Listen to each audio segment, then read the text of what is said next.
হঠাৎ করে ননদের হাজব্যান্ড ফোন দিতে, ভাবি বাসায় আসেন একসমনে খাবো। তো বাসায় গিয়ে দেখি এই যে দেশি মুরগি একদম সুন্দর ভুনা ভুনা করে রান্না করে রেখেছে, আর ইলিশ মাছগুলা ভেজে একদম মচমচা করে রেখেছে। এত এত খাবার রান্না করছে। গরুর মাংসগুলা রান্না করছে হচ্ছে আলু দিয়ে একটু ঝোল করে, আর সারা টেবিল ভরা খাবার ছিল। এই যে এখানে বেলে মাছগুলা টমেটো দিয়ে রান্না করছে।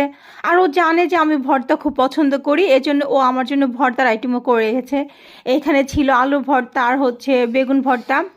লাউ ডালটা আমার একদম ফেভারিট, সেটাও রান্না করছে। মানে আমি যা যা পছন্দ করি সেই খাবারগুলাই রান্না করছে জাস্ট। এখানে আমার হাজব্যান্ড আর আমার ভাসুর আগেই খেয়ে নিচ্ছে।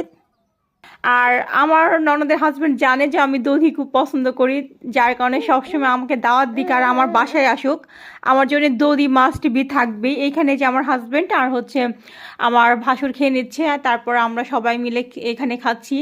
এটা ছিল আমার ননদের হাজব্যান্ড আর এটা আমার ননদ। সবাই মিলে একসাথে হওয়ার মজাটাই আলাদা। তো আমার ভিডিওগুলো যদি ভালো লাগে তাহলে অবশ্যই সবাই আমার পাশে থাকবেন, আমাকে নতুন নতুন ভিডিও তৈরি করতে উৎসাহিত করবেন। তো সবাই ভালো থাকেন, আল্লাহ হাফেজ।